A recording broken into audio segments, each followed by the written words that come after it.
mga kababayan, ito kung mapapansin nyo, pinapaikot na lang. Ito, personal na opinion ko po ito. Ang tingin ko po talaga dyan, pinapaikot na lang mga kababayan, di umano allegedly, ni Curly Discaya, ito pong si Senator Dante Marcoleta. Bakit po natin nasabi mga kababayan? Ito, pakinggan nyo ha, kasi saan ka nagkatala? Ikaw nga ang nagnakaw ng pera ng taong bayan, pero tingin mo ikaw yung ninanakawan? Di ba ginagawang gago yung senador? Di ba? So ito mga kababayan, i-play po natin. Kasi sabi po dito, Senator Marcoleta at Prosecutor General Padulyon, nagkainitan daw po sa Senado. Bakit? Alamin po natin. Sabi pa nga ng Chair, Ito ay patungkol mga kababayan do sa Witness Protection Program na dapat ay kasama itong si Curly Discaya. Kasi iginigit ni Marcoleta nung siya pa ang chairman ng Senate Blue Ribbon Committee, talagang muntik nang maging mapabilang sa nasasakupa ng WPP. Ito pong si Curly Discaya, kaso nga hindi sila napasama. Ano po, so yan po yung ipinuputok ng butse ni Senator Dante Marcoleta. Ito, pakinggan po natin. Chairman natin, narinig ko kanina, Mr. Discaya, kayo lahat na makipag-usap na kayo, baka sakaling mag-qualify kayo sa Witness Protection Program. Tama naman yun. Ang problema, Prosecutor Padulyon, ini-insist mo kasi yung restitution, kaya tayo nagkakaroon ng problema. Will you still insist on that? Sir, we never mentioned that restitution is a condition. Paulit-ulit po namin sinasabi yon, Mr. Chair, na hindi po siya kondisyon para ang isang tao ay matanggap o makonsidera bilang isang witness under the Witness Protection Tapos na Program. tayo dyan. Kasi eto, tingnan niyo mga kababayan sa atin, o kahit kayo na nanonood sa akin ngayon, kayo ba, kung kayo tatanungin ko, pabor ba kayo na dapat mga kababayan, bago mapasama sa Witness Protection Program, eto morally kahit hindi na natin pag-usapan yung legally, yung morally na lang.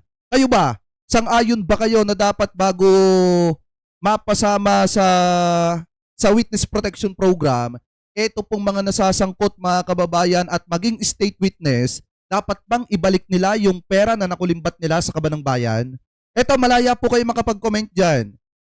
Pabor ba kayo sa ganon?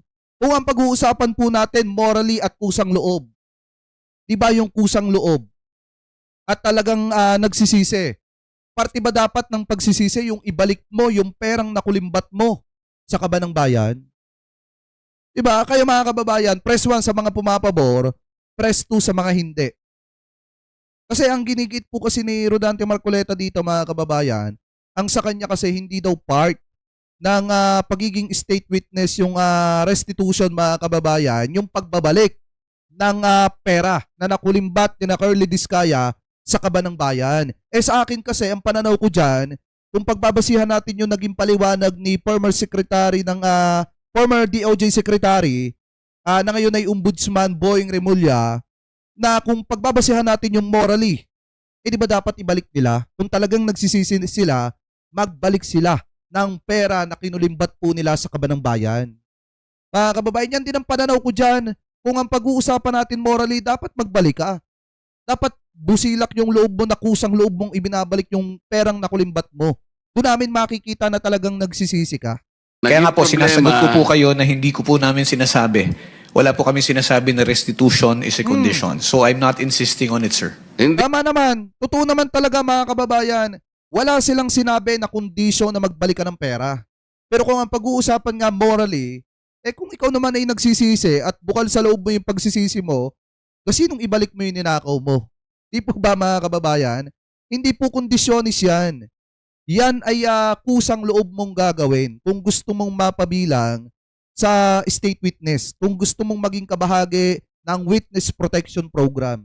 Hindi mo sinasabi ngayon, but when you were talking about a memorandum, yun ang sinasabi mo, pwede naming ilagay yung restitution because it is a matter of good public policy. Ano naman klaseng, kaya nga nahihirapan sila Hindi sila nahihirapan. Ikaw, Senator Rodante Marcoleta, ang nahihirapan na ipagtanggol. Etong si Curly Discaya.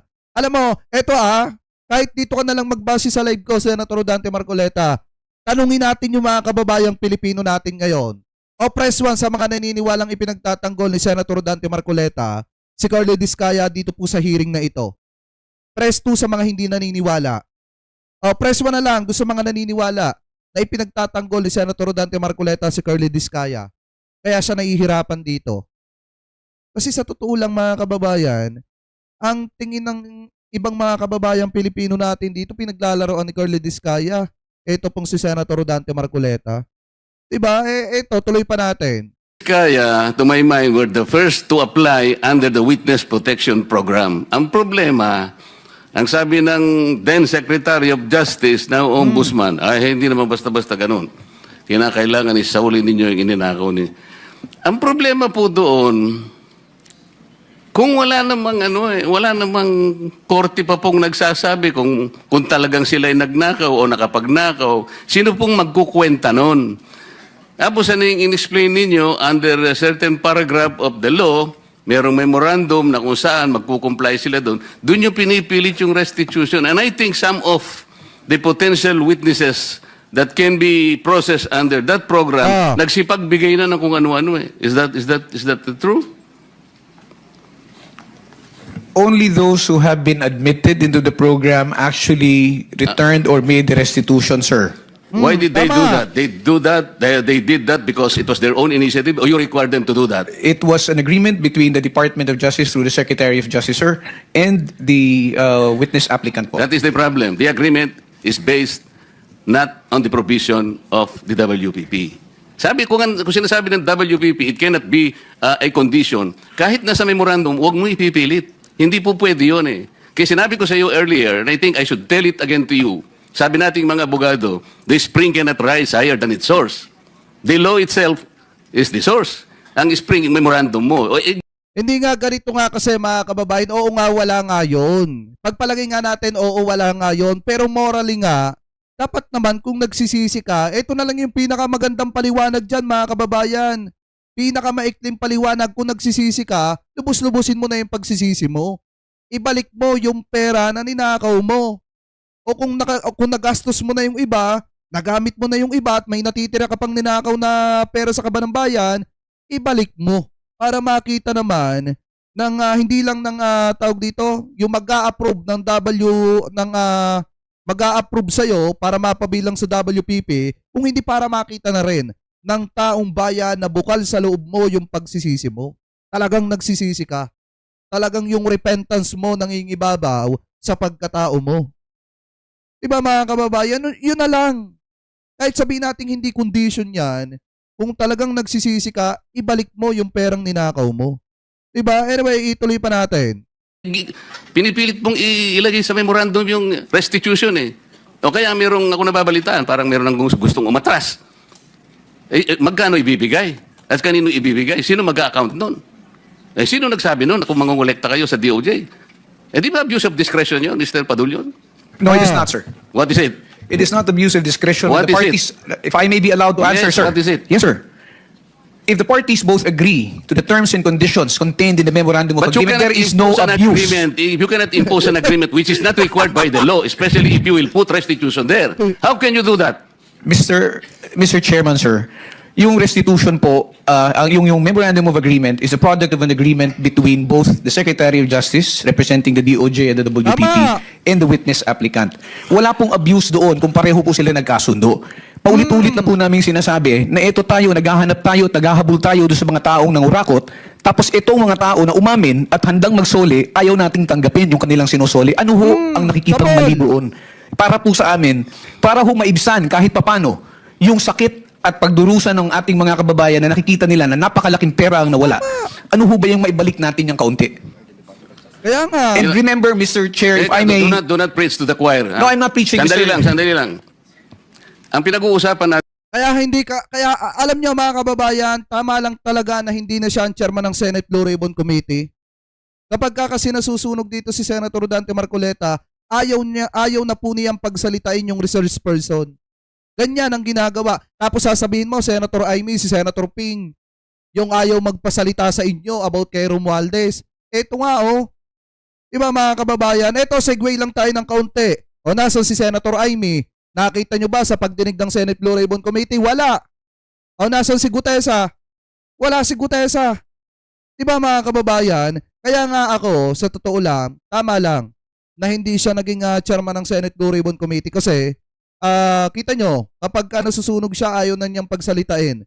Etong si, tawag dito, eto pong si Prosecutor General Padulyon, mga kababayan. Kasi wala, ibarado talaga siya dyan. Kasi ang taong bayan, talagang matindi yung pinagdadaanan, gigil na gigil sa issue na ito at masakit yung nararamdaman. Dahil nga sa ginawa sa pera nila. Kasi sino nga namang ibalik? Kung nagastos na yung malaking halaga at may natitira pa, o di ibalik mo. Para ramdam ng taong bayang nagsisisi ka talaga. Yung repentance mo talaga ay nangingibabaw sa katawan mo. Anyway, tuloy pa natin. These people are supposed to be potential witnesses for the state. Kailangan tulungan natin ng Estado para ma-prosecute kung sino-sino ang dapat managot. Kaya nga natin sila ilalagdag. Mahirap ang gagawin nila. Malalagay sa alangin ang buhay nila. Kaya nga yung witness protection is for them. Sa title na title lang makikita mo, witness protection in interest para sa kanila yon. So yung memorandum of agreement, ay yun ay dahilan lamang para masiguro mo na sila'y makikipag-cooperate. Saka dito nyo malalaman mga kababayan kung bakit hindi po talaga pipwede sa WPP eto pong si Curly Discaya. At etong si Sara Discaya. Bukod sa ayaw po nila magbalik ng perang nakulimbat nila, iba po kasi yung pakiramdam nila. Talagang ayaw nila magbalik. Kasi kahit na sila'y na-approve under the Witness Protection Program, but they will not cooperate based on the memorandum, pwede mo siyang i-discharge eh. Alam mo, the court can still do that. At saka yung final approval ng witness, state witness, nasa court yun eh. Huwag mong kukunin yun eh. Kaso, isinasama ninyo yung restitution. That is the problem. And I will object to that. Palaging mali yun eh. Paano yung kay Discaya? Pinipilit ninyo na mag-restitute. Sabi niya, ewan ko kung pinag-usapan ninyo. What did they tell you, Mr. Discaya? Yan. Your Honor, kung magkano po ang i-restitute po muna namin. Oh, ano sabi nila? Magkano daw? Ako po, hindi ko po masabi kung magkano po. Kasi para sa akin po, parang kami po ang nanakawan. Parang ibig sabihin, parang modern day na pagnanakaw. Ibig sabihin yung nakaw ba? Siya pa ang magbibigay ng pera dun sa ninakawan niya? Parang ganun po. Sabi niya kanina, it's a disagreement. Yun ang pananaw niya. Diba mga kababayan, tama lang talaga na hindi ka mapasama, Curly Discaya, sa WPP. Kasi ikaw nga nang ulimbat sa pera ng taong bayan, tapos ang tingin mo, yung pagbabalik ng perang kinulimbat mo, ikaw pa nanakawan. Anong klaseng mindset yan? Diba mga kababayan, anong klaseng pag-uutak yan? Ikaw na nga nagnakaw sa pera ng taong bayan, tapos yung perang ibabalik mo, ang tingin mo nanakawin pa sa'yo, ikaw pa nanakawan. Diba? Kaya dapat lang talaga hindi po maaprobahan yan sa WPP. Dapat po talaga mga kababayan mabulok sa bilangguan yung mga yan. Between the applicant and the DOJ. Did you agree that you will restitute any money to the DOJ? Wala po kang maibibigay po. At saka... Yun na nga, because wala kang maibigay, hindi kanya ipoprocess under the Witness Protection Program. Is that not correct? Hindi ko po alam yun. Maniniwala kayo, nasa 200 billion pesos. Yung pumasok sa kanyang bank account, yung naglabas-pasok, tapos wala kang maibabalik na pera. Sa lang ibig sabihin yan, hindi talaga kayo magbabalik ng pera kasi ayaw nyong magbalik ng pera. Yun lang, ganyan lang kadali. Gusto nyo makinabang kayo sa proteksyon ng gobyerno, ng estado. Gusto nyo makapasok kayo sa WPP, sa Witness Protection Program, pero ayaw nyo magbalik ng perang kinulimbat ninyo. Diba? Oo, kahit hindi nga parte ng ano yan, ng tawag dito, ng restitution ninyo, pero for morally, kung talagang nagsisisi ka, dapat nagbabalik ka ng pera. Pero ngayon, ang pananaw pala ni Curly Discaya dito, kapag ka ibinalik niya yung perang kinulimbat niya sa kabanang bayan, ang pakiramdam niya siya pang ninakawan. Anyway, tuloy pa natin. Your Honor, kung... Oy, Mr. Chair, paano to?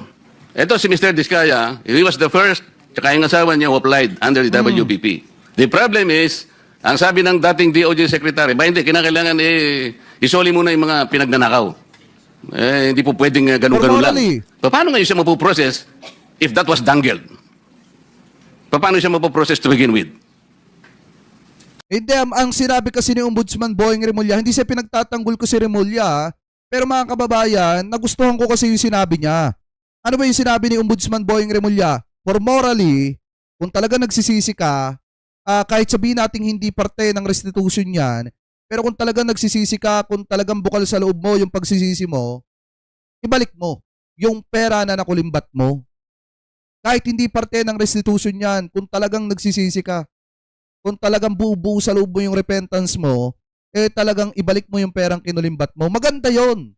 Kasi at least mararamdaman ng taong bayan na naiibalik, unti-unting naibabalik yung pera na nakulimbat sa kaban ng bayan. May I be allowed to respond now, Mr. Chair?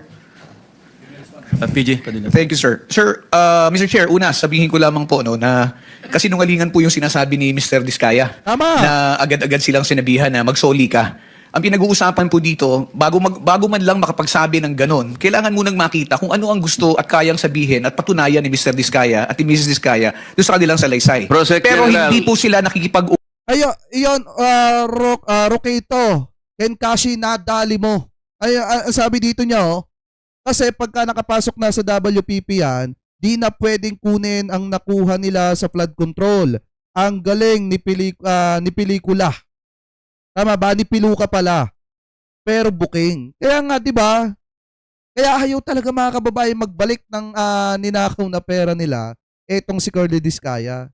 Kasi mga kababayan, baka pagka nakalusot kasi siya, once na nailusot siya ni Marcoleta, halimbawa, syempre sa ginagawang ganyan, napapayag niya yung ating gobyerno na bigyan ng proteksyon, mapapasok sa WPP gawing state witness, etong si Curly Diskaya, yung perang nakulimbat ni Curly Diskaya, hindi niya na po maibabalik yan. ugnayan sa department. Kaya hindi po sila mabigyan ng kaukulang proteksyon at hindi po ma-process yung kanilang application. So yung sinasabi po ni Mr. Diskaya, from the hearing of November 14 in the Senate Blue Ribbon Committee, there was never a chance or an opportunity that Mr. Diskaya and or counsel even approach the department despite the proddings of the chairman. Mr. Ano ba yung title mo? Sapol! Mr. Prosecutor. Mr. O ngayon, alam nyo na ang dahilan kung bakit mga kababayan hindi na-aprobahan sa WPP itong si Curly Diskaya. Dahil po sa hindi nila pakikooperate at dahil sa pagsisinungaling po nila. Yan po ang katotohanan dyan. Hindi po dahil dun sa perang ibabalik nila, hindi na po related yun eh. Ngayon, ang katotohanan po dyan kaya hindi na-aprobahan sa WPP si Curly Diskaya at yung asawa niyan si Sara Diskaya dahil po sa ayaw nilang makipagtulungan at dahil po sa mga pagsisinungaling po nila. PG na lang. Oh, Mr. PG. Nung ako yung chairman pa dito, sila yung unang nag-apply. So, dahil kailangan nila ng protection, ito Wala naman kasi sa una't huli yan. Yan ay nasa pagsasabi mo ng katotohanan at dapat hindi ka most guilty. Pero kung titingnan natin, di ba, yung mag-asabang Diskaya, most guilty din po yan. Dahil yan po mga kababayan ng isa sa pinakamalaking kontraktor na nanamasa ng pera ng taong bayan. Kaya nga kung mapapansin nyo, biglang taas yung rangya ng pamumuhay nila, mga kababayan. Kaya hindi po natin masasabing hindi po natin na masasabi na dapat at karapat dapat sila nabigyan ng proteksyon ng gobyerno dahil sila po ay most guilty kung tutuusin. was incumbent upon the chairman na sumulat sa Senate President to endorse yung kanilang application. That was the provision of law kasi. But even before they can do that, actually kasi nung sinasabi ko yon nung hearing, di ko naman alam mapapalitan na pala kami. Alam mo na yon, di ba? Yung araw din na yon, nag-press con na si Secretary of Justice. Narinig ko eh. Sabi niya, hindi po pwedeng ganon. I cannot apply. Hindi pwedeng basta-basta ganon na lang. And then the new Senate President, based his judgment of not entertaining that application on the articulation of the Department of Justice. So, ang tinatanong ko nga sa inyo, hindi siya sinungaling. Ang mismong kayo ang nagbigay na ng condition kasi. Kaya sinasabi ko, Hindi daw if you sinungaling. insisted on the condition of restitution, how can Diskaya or any other persons similar to his situation even begin to apply under the WPP? If I may respond, Mr. Chair.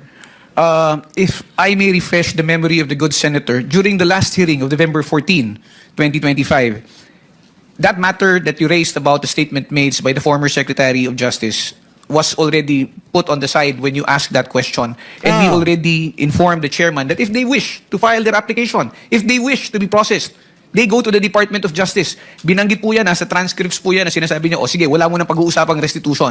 But did they ever come to the department to coordinate with us? No, they did not. And let me just put it on record, sir, na hindi po ito question na kung sinong nauna na Tama. nagsalita.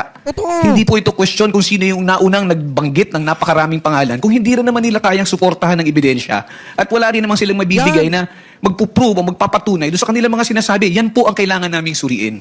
I'm sorry, Mr. Chair. Di ba sunog si Senator Dante Marcoleta dyan? Yan kasi ang katotohanan dyan. Hindi mahalaga kung sino ang nauna. Hindi mahalaga kung nagbanggit ka ng maraming pangalan, pero kung hindi mo naman titindigan yan, baliwala din yan. Diba? Kaya nga ngayon mga kababayan, tanyo ang reaksyon dito ni Senator Dante Marcoleta. He did not refresh my memory.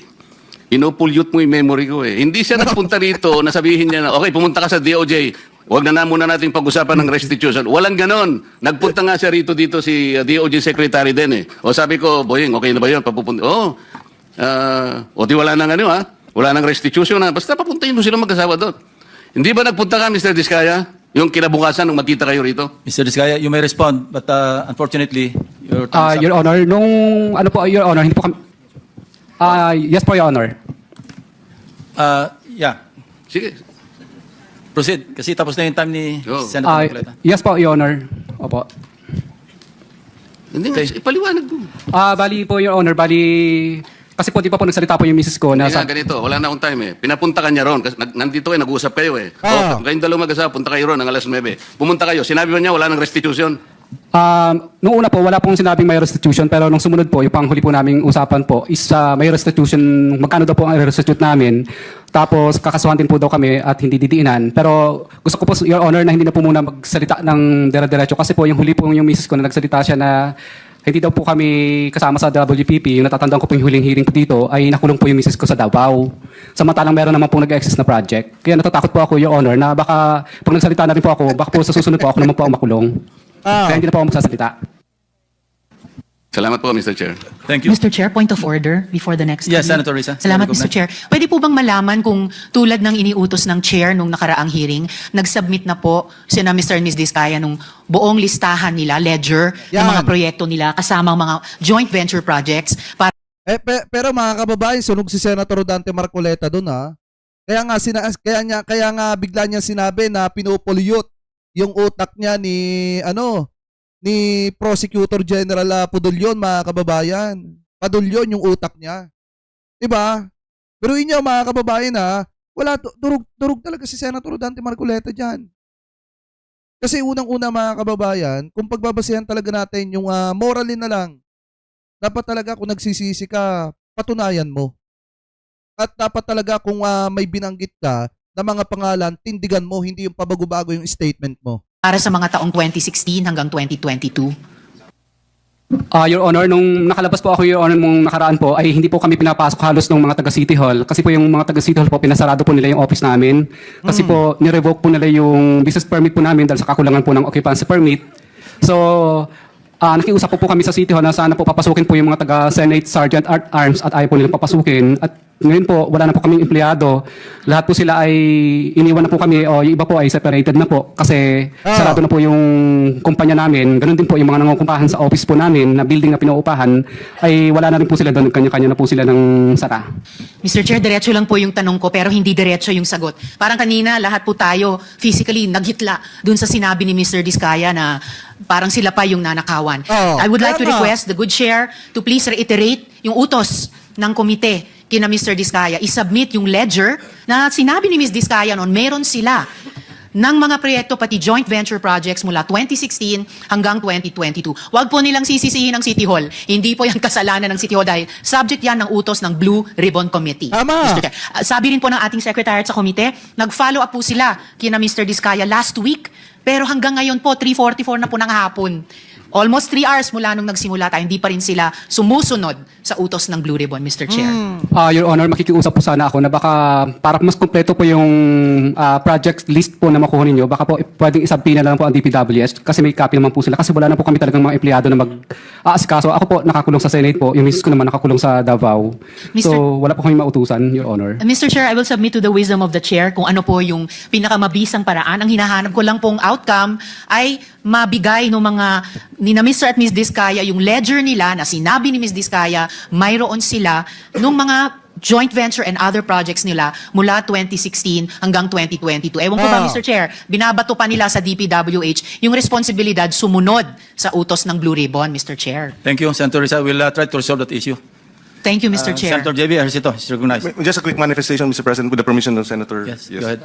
Well, Mr. President, ako hindi nagtataka bakit hindi tinatanggap sa Witness Protection Program itong mga diskaya. Dito lang sa Senado, hindi na kayo nagko-cooperate eh. Ito'y patunay na mukhang hindi kayo qualified maging witness. Kung sa Senado, hindi kayo nagko-cooperate. Bakit kayo bibigyan ng puwang ng mga taga-WPP? For the record, Mr. President. O, di ba? Sa pool sila. Sa pool sila sa sinabing ito, mga kababayan, ni Senator Kiko Pangilinan. Tama, kung dito pa lang sa Senado, ayaw na po nila maki-operate, mga kababayan, bakit nga naman sila papayagan na makapasok sa Witness Protection Program? Bakit sila gagawing state witness ng Estado? Diba? Dito pa nga lang, sablay na. At saka ang usapin dyan, mga kababayan, hindi sa nauna ka, hindi sa nahuli ka, o hindi sa, tawag dito, hindi sa may maibabalik ang pera o wala. Ang pinag-uusapan dyan talaga, dapat totoo yung sinasabi mo at dapat nakiki-operate ka. Kita nyo ba si Henry Alcantara? Nakiki-operate, mga kababayan. Etong si si former Yusek Bernardo, diba nakiki-operate sila at nakikiisa sila, nagbabalik sila ng for morally, nagbabalik sila ng tira sa nakulimbat nilang pera. Bakit hindi po magawa yun ng mga diskaya? Kasi ayaw po talaga nilang magbalik ng perang kinulimbat po nila at ayaw nilang tindigan yung mga ibinulgar nila. Patungkol po, mga kababayan, dyan sa issue ng malawakang korupsyon, mga kababayan. So ngayon, kung kayong tatanungin, tama ba ang sinabi dito, mga kababayan, ng ating butihing senador na si Kiko Pangilinan at ni Senator Risa Hontiveros, kung dito pa nga lang sablay na at hindi na nagkiko-operate, mga kababayan, bakit hahayaan natin na mapapasok sa WPP ang mga yan? Kaya dapat talaga, total naman, yung mga yan ang most guilty, dapat po talaga makulong din yan. Diba? Kasi ako, mga kababayan, sa totoo lang,